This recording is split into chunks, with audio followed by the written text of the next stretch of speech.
All right, y'all. Welcome to this interview. I'm Javion Walker, and today I'm interviewing Lenzy DaGreat. And just to start us off here, just give us an introduction of where you're from. Basically, I'm here, Fort Wayne, Indiana. Okay. Started off here at Anthony's myself. Used to be a student of Miss Wise. Just recently opened up my own brand called Reup. It's merchandise, consists of clothing, shoes, electronics, etc. Yeah. So I just started that last year. So just going through that whole process right now. All right. So before we get into the clothes, you brought the headphones here. Why don't we get into that? Got the Beats by Reups. Okay. So I'm gonna show you about it. All right. So of course they Bluetooth. We done with that aux, but you do got the aux cord. Some people stubborn. Right. Ain't trying to convert. I'm one of them. Anyway, as you can see it light up, both sides, change colors as it's lit. Got my logo on there, created that myself, got it trademarked, LLC. So again, all the settings on here, you could change the volume, of course, the EQ, got radio, could talk on the phone, so you ain't gotta take the headphones off to talk on the phone. Good for working out, stuff like that. Yes. Then I got this Bluetooth speaker right here, and then what it does, it's a wireless charging pad. So like if your cord jank or you just ain't got a cord, you just plug this in, put your phone on top of it. And if you got the wireless charging setting, it's just gonna boom. So that work for any phone like Android or Apple? Yeah. Oh, okay, that's good. Yeah, because I don't rock with Apple. Yeah. Oh, okay, that's cool. I'm a part of the minority. I feel I'm a droid. Yeah. I got trust issues. Right. But yeah, it worked for my droid, so it's gonna work for the iPhone for sure. So yeah, that's my latest two electronics. I'm trying to focus on electronics more than clothes. Right. Clothes is just like a complimentary, you know, just a good promoting thing. But I'm just trying to stand out. I don't see a lot of people with headphones or like Bluetooth speakers. I don't either. A lot of people make clothes, and that's a given. But I was like, I gotta stand out. So that's why I just got into that last year. So it's good you diving into different things rather than clothes. That's real good. But with the name Reup, like where did you get that name from? Well, Reup, it's like symbolic for success. Oh, like any business you in, like even if it's food, because I used to work in the food industry, and I remember my bosses always being excited. They was like, Reup. That means your business is booming. So in order for you to re-up, you have to make sales. Right. You know, but how I really came up with it and established it, I had a website because I do film as well. I got a series on YouTube. It's called Hood Stories. Yeah, I seen it when I was doing my research. Okay, so I got 2 seasons, and with me doing multiple things, the people that follow me, they like, man, we just need you on one site where I can see everything that you're doing. So I made a site called Reup, meaning you can re-up on my latest whatever. If I do a photo, if I do a video, music, clothes, it's all on this site. But pandemic happened, and I didn't want people on camera during the pandemic saying they got COVID because of me, so I shut that down, moved forward to the next plan and closed, because I could do that without people around. I could do that myself. No, that's good. I like the whole idea behind it, you know, and it's good that you got like your film and clothes and like all type of different stuff on your YouTube channel, get people like different look on you. You know? So with the clothes, like what inspired you to start making them? Dapper Dan. I don't know if you ever heard of him. He was like back in the 80s, when all like LL Cool J, Salt and Pepper, Rakim, people before even our time. You know, I don't know none of that. Right, old school. But anyway, if you look at all those music videos and all those performances, he was the one that was styling all of the entertainers. So I liked his fashion, and he actually the reason why we dress the way we dress, you know, because of what he put into place. So he was like a real influence, and I liked what he did. I was like, he didn't just come out with a brand like, hey, y'all, I got clothes, come buy my clothes. He was like, hey, I can make something just for you and make you feel good, whether it's for your birthday or you just want to go out, you know, and stand out. So I took his formula. I'm like, I'm about to do that same thing. You know, that's cool, because that is true. Like a lot of the stuff that's in style now was in style years ago, and it's just like reproduced or a little bit of changes and stuff. So with that going on, like what's the first piece you made? Well, first thing I did was a hoodie. And that's actually how I came out with the brand, because the Reup logo, I wasn't really going to name the brand that, but I had put it on some hoodies just to see if people would bite on it. I don't know if you watched the Gucci versus Jeezy versus okay, so look, when they did that, I knew everybody was going to be online that day, quoting their favorite G, because, you know, fan base kind of clash. They don't like each other. So I was like, okay, while they online, I'm going to just post this hoodie with this logo on it and see what happened. So people was commenting like, oh, man, you got a brand. I was just going to sell the hoodies by itself with the logo and say, yo, I make stuff, you know. But when I seen the impact, everybody was like, yo, you got a brand called Reup? I'm like, well, I do now. I'm going to run with it. So from there, I just, got it legalized, got the LLC trademark, made my website, and it was on. Yeah, that's smart though, cause that's what like Soulja Boy did. Like when he Yeah. started making music and was able to get all the money through it, cause he got like his not LLC, but you know the rights and stuff. Yeah. So that's how he made a lot of money from it.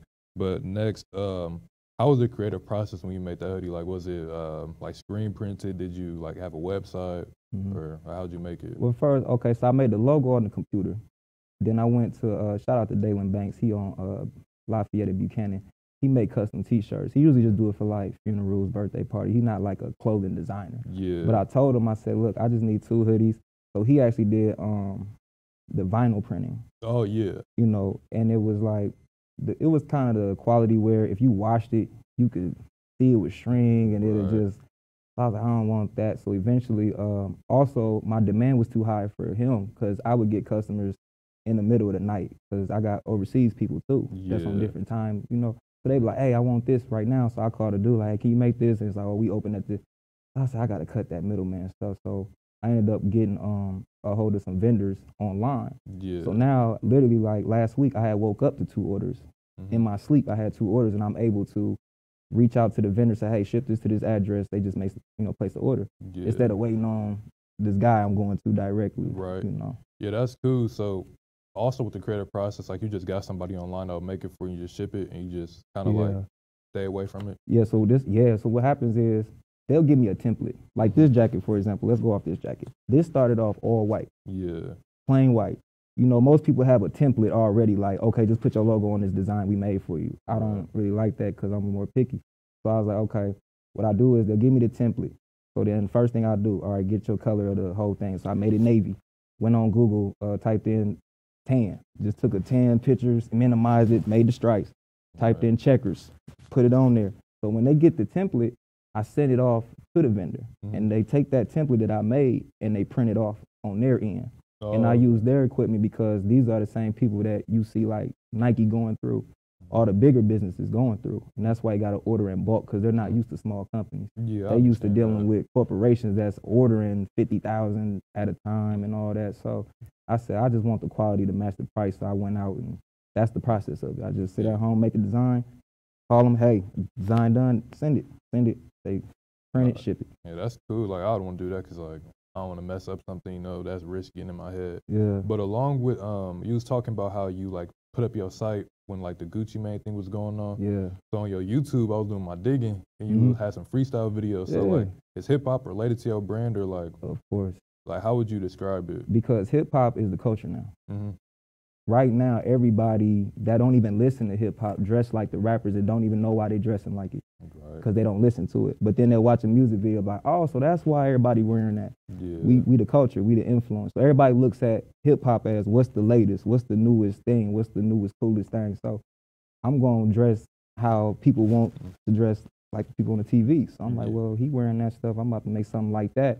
Because, you know, people kind of getting over the whole, okay, it's a T-shirt with a little picture in the middle. Yeah. Like, that's kind of played out. You wanted some designer stuff. I want, you know, like this. I want these patterns. I can't get that on just a vinyl print. I got to get screen print. Yeah. Take higher technology. You know? So that was why I say I'm dedicated to the hip-hop because we don't got a lot of urban, especially in Indiana. We outnumbered in Indiana. You know, it's more of a rock and country type of vibe. So you go to the mall, you got like one store that got some real clothes, or you going to the P Mall. You know, but you don't want to go to the P Mall because you know somebody else gonna wear that in the same club. So that's why they come to me. They like, look, man, I ain't trying to be in the club with the same stuff on that old boy got on. Can you make me something custom? And I do it. So you offer customized too? Yes, I just launched that this year. Because at first, I wanted to fill my closet first. I didn't want to come out with a brand and be like, well, where your clothes at?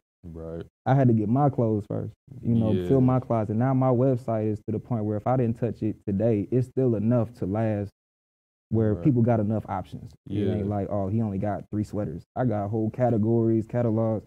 So once I got the closet filled up, I said, okay, now let's move on to doing custom. So I did a custom Coogee jacket, and they had me on the red carpet at the embassy, the Cam Coleman show.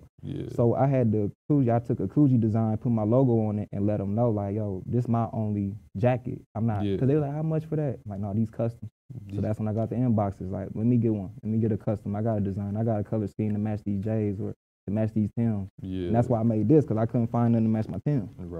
So. You know, that's cool. So when you was talking about hip hop, I mean, it is right how the fashion is influenced by hip hop, because that's how like the Bapestas and the BB Simmons belts, like all that played out, and now people still True buying Religion. Yeah, Look at True Religion, right? Came out with True. We didn't know what True was.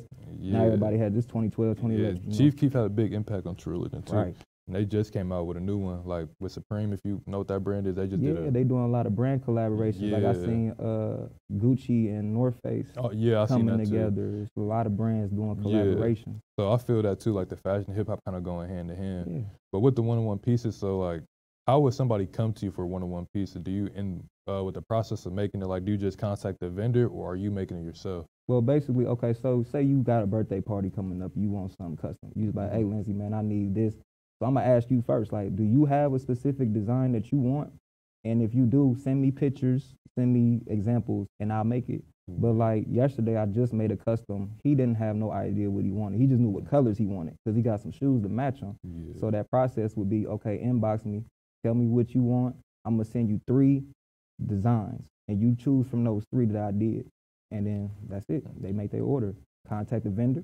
They print it out, ship it to the address I want to ship it to, and we good. That's solid. So we're doing that, or even in general, like, has it been any struggles that you had to overcome? Oh yeah. The first year is called trial and error. I'm gonna tell y'all now, you're gonna spend more money starting the brand and learning your brand than running the brand itself. You know, so for example, like this jacket. Be truthful, this was supposed to be black. But see, if I would not have did trial and error, I would not have known that their printer wasn't printing black the way it's supposed to print. So I just said, okay, this midnight navy now. Yeah. So is that like actually supposed to be black? It's supposed to be black. But see, this was during my trial and error phase because I didn't want to. You know how online you go shopping, and the picture look like this, you get in the mail, it look like a whole different thing. Well, I don't want that under my review. Yeah. So I ordered the stuff up front first, see what everything looked like. Get samples. But it's called, trial and error. So I had to go through like 4 vendors before I found my first one. Because this vendor, your ink terrible. This vendor, like, oh man, his size is not, you know? Right. But by the time I got to my 4th one, I was like, all right, that's it. You got to spend a lot, but it's worth it because it saved you money in the run. Where you ain't got to return stuff because it's like, oh, I ordered this, but it came out like this. Right. Well, I'm aware of that now because I spent the whole year just doing trial and error. Let me spin it on this, see what it come out looking like. All right, let me try this and try this. Now that I know everything look like, now I'm confident to say I know how that's gonna come out when I do it. And I understand that too, because working with people overseas, like they sizing might be off. China size, like I came out my own fur coats on my Facebook. Somebody just bought a fur and promoted, and the first thing that happened, somebody had wrote me, and they already expected it because you know U.S. don't do a lot of furs. That's more like overseas, China, and everybody know China. Their structure is smaller than U.S. structure. So that's why their sizes are smaller because they're smaller people. Yeah. You know what I mean? So meaning I got to go up 3 sizes every time they order a fur coat. But most of my vendors, that's overseas, like Italy, you know, they know how to transfer to U.S. It's just China that's the main one. I get that. So even with the new coat you made, like how do you decide when you want to make new stuff? Like do you drop a few pieces and be like, all right, I'm going to wait a little bit and drop some more? Or like, how does that go by the season? Oh, okay. I go off the season. So like the latest one I did the fall collection. So I do collections, fall collection, spring collection, summer collection, winter collection. And what I do is each season, of course, you know, you got the seasons to go the whole year, just keep going. That's why you always gonna be. Because in Indiana, you're not gonna wear jackets all year. You're not gonna wear polos all year. Right. Switch up. Yeah. You know, so that's how I just get bored one day and I'll just see stuff that I'll see online, like I could have did better than that. Then I'll just start making stuff and just get influenced by it. So with the clothes you got now and even for seasons to come, like do you plan on making more than like coats and t-shirts and stuff? Like do you want to make like trousers, like suits and ties, like just random stuff? Because I already know you get into electronics, but like what's maybe next to come that you're thinking of? Or? Yeah, honestly, that's a good question, man, because like I just ventured off to the fur. That was the newest one I did just do on my anniversary of Reup. That was the way I celebrated. You know, I had sat on it because I was working on that since August. I was watching that.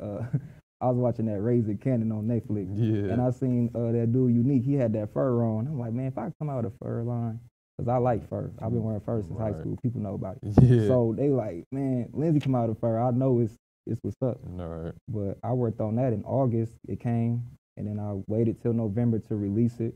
But I'm about to get into paisleys now, like long sleeve dress shirts. Cause I got a connection on long sleeve business attire, but I like paisleys.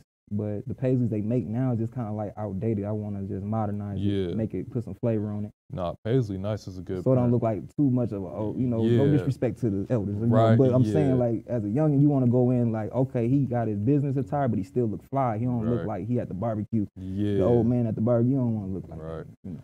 So when you selling your clothes, is it like a specific target you looking for? Like, oh, you want the youth to wear, or you want like the people in your neighborhood, or is it like a brand for everybody? Like anybody can wear it? Yeah, it's more of a universal. Okay. But when I first started, it was the youth because that's who really care about. And again, I'm not disrespectful, but it's just real. That. It's like my mama come like, I don't care, I'm just about to wear this. Yeah. But then I look at my little sister, she in the mirror all day. Yeah. No, I gotta. So we the ones that care about that, that fashion stuff. My mom could go to Walmart in the $7 aisle, she'll be satisfied. She don't care. So of course I gotta reach the youth because we the only ones that really care about our appeal, how we look, what the fashion is and all that. We care about that stuff. So I started off with them and then eventually got to the older crowd by the color schemes because it's really about color schemes. Right. That's it. Yeah, with bolder colors, that's like with kids. Like this right here, I was able to get an older crowd to buy these. Yeah, no, it's like subtle. Versus the youth, I got them oranges and teals. The older crowd like, nah, that's too colorful for me, But the youngins like, hey, that's it. Right. So I gotta do both. I feel you. So, but Reup, like, where do you see it in the next 10 years? Like, what do you want Reup to become, and where do you want it?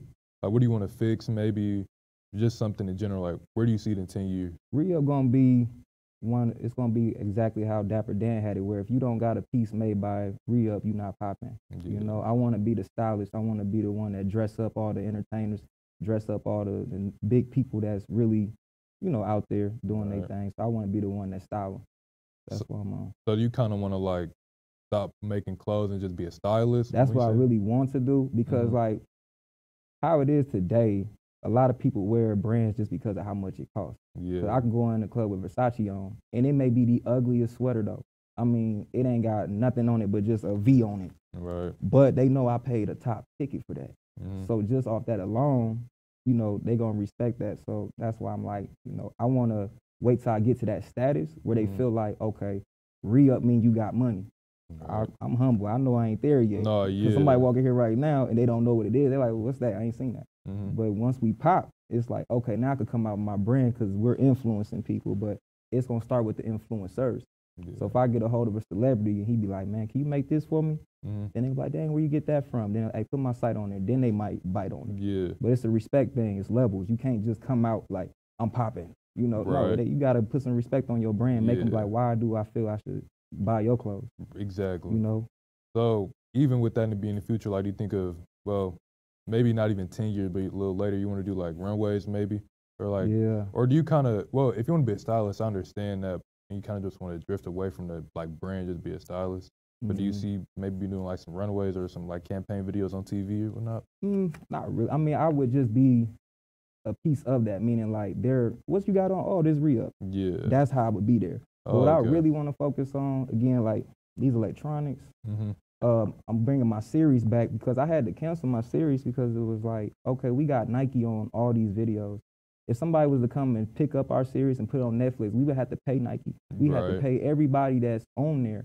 So that's the reason why I did the clothes, but Reup is really going to be a company more than just merchandise. So everything that I've been doing is like rebranding myself. I didn't want to call it rebrand, so that's why it's like Reup. Yeah. So it's like all the videos I used to do when I was 15. Now we going to put it to Reup. Now we got Reup Films. I used to do gaming back in the day. Now we're going to do Reup Gaming. Yeah. But I had to come out with this first because if you start off doing entertainment, they're not going to respect it. They're going to be like, oh, that's that stuff that was on the movie. That's fake stuff. Yeah. But you got to make it real first and then put the real stuff into the fake world. Yes. And that's marketing. And I learned that from 50. It's called product placement. So if you watch Get Rich or Die Trying, right? Yeah. Maybe for your time, I don't know. But every scene, G-Unit shoes in the scene. You got his music in the background. Yeah, it's like good promo. It's called marketing. So it's basically building your own platform instead of calling these people like, hey, put my stuff on your stuff. Like, no, make yourself pop and then put your stuff on there and put your team on your back and just stay down till you come up. Yeah. That's it. So you're going to do the club. Well, what you're doing now is the brands, but like first on, you just want to do more than that, just expand. And I couldn't do it all at once because it's too much for them to, you know what I mean? And plus, that's how you last longer because it's like, okay, he's still doing this. If I did everything in 1 year, then it's like, what else you about to do? Yeah.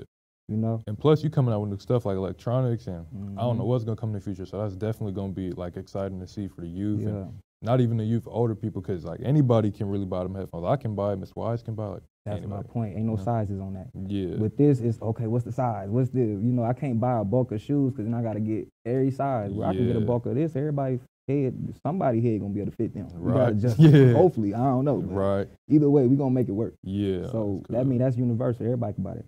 Oh yeah, that's cool. Is there anything you want to say to the youth and the people out there in general? Like you want to have a message on them? Just my message: don't listen to nobody. Just do what you do. You gonna have to tune your mom out, your dad out, the people you look up to, and know the difference between somebody discouraging you and giving you advice. Because you gotta listen. Somebody like, hey man, that's tight, but I don't think you should do it like that. Do it like this. That's cool. But then somebody say, I don't know that. You think people really gonna buy into that?